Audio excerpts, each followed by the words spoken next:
Praise the Lord. யாவரையும் இயேசு நாமத்தினாலே வாழ்த்துகிறேன். எப்படி இருக்கீங்க? நல்லா இருக்கீங்களா? ஆண்டவர் உங்களோடு கூட இருக்கிறார், அதிசயமாக நடத்துகிறார், இனியும் நடத்துவார். இன்றைக்கு ஆண்டவர் தருகிற தீர்க்கதரிசன வார்த்தை 1 சாமுவேலின் புஸ்தகம் 22 அதிகாரம் 13 வசனம். 1 Samuel chapter 22 verse 13.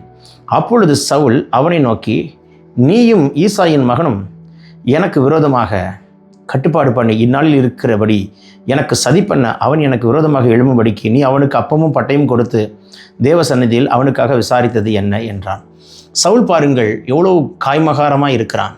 தாவீது எங்கே போகிறான், எங்கே வருகிறான், எங்கே இருக்கிறான், யாரை சந்திக்கிறான், யாரிடத்தில் பேசுகிறான், யாரிடத்தில் எல்லாம் என்ன வாங்குகிறான் என்பதெல்லாம் கண்ணோட்டம் பண்ணி எல்லா தகவலையும் எடுத்துக்கொண்டு அவ்வளோ எதிராக செயல்படுகிறான். சில ஆட்கள் அப்படி தான் இருப்பாங்க. நீ எங்கே போகிற, எங்கே வர, என்ன ட்ரெஸ் போடுற, என்ன சாப்பிட்ற, எப்படி இருக்கிற, என்ன பண்ணிகிட்ருக்கிற, நீ எங்கெல்லாம் என்னெல்லாம் பண்ணிகிட்ருக்க, அத்தனையும் நோட் பண்ணுவாங்க. அது தொழிலாக இருக்கலாம், ஊழியமாக இருக்கலாம், உன் தனிப்பட்ட வாழ்வாக இருக்கலாம். நீ போகிற ஒவ்வொரு ஸ்டெப்பையும் வாட்ச் பண்ணிகிட்டே இருப்பாங்க. அவங்க லைஃப்பில் நீ முன்னேறவே கூடாதுன்னு நினைப்பாங்க, நீ ஆசீர்வாதமாக இருக்கக்கூடாதுன்னு நினைப்பாங்க. அப்படிப்பட்ட ஆட்களை குறித்து நீங்கள் வருத்தப்பட வேண்டாம். அப்படிப்பட்ட ஆட்கள் இருக்கிறது நல்லது என்று நான் சொல்லுவேன்.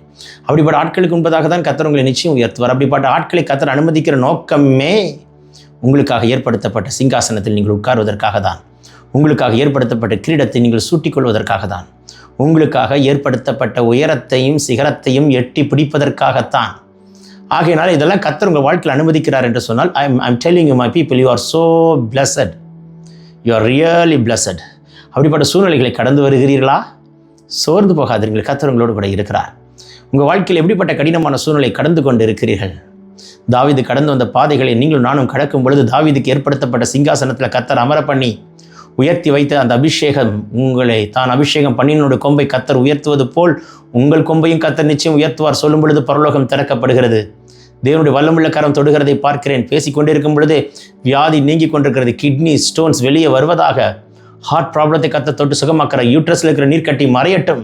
ஆர்த்ரைட்டிஸ் இயேசு நாமத்தில் முறிக்கப்படட்டும். காலில் இருக்கிற பலவீனத்தை கேன்சல் பண்ணுகிறேன். Back pain be healed in Jesus name. நிச்சயம் உங்கள் கண்கள் அற்புதங்களை காணும். பிறந்தநாள் திருநாள் காண்கிறவர்களை தொட்டு ஆசீர்வதிக்கிறார். வியாதி நீங்கிற்று. இயேசு நாமத்தில் உங்கள் வல்லமை இறங்கட்டும். உங்களுக்கு விரோதமாக இருக்கிற அம்புகளை உடைத்தெறிகிறார். உங்களுக்கு விரோதமாக இருக்கிற மாந்திரிக சக்திகள், பில்லி சூன்ய கட்டுகள் முறிக்கப்படுகிறது. பேசிக்கொண்டே இருக்கும்போது ஒரு அக்கினி உங்கள் தலை மேலே பாயுது. மகனே, மகளே, பெற்றுக்கொள்ள அந்த அபிஷேகத்தை, பெற்றுக்கொள்ள அந்த வல்லமையை. இயேசு கிறிஸ்துவின் அதிகாரமுள்ள நாமத்தினால் இப்பொழுது விடுதலின் கரம் தொடுகிறதை பார்க்கிறேன். Take this prophetic word, receive it in Jesus name. Amen, amen. God bless you. Have a blessed day. Amen.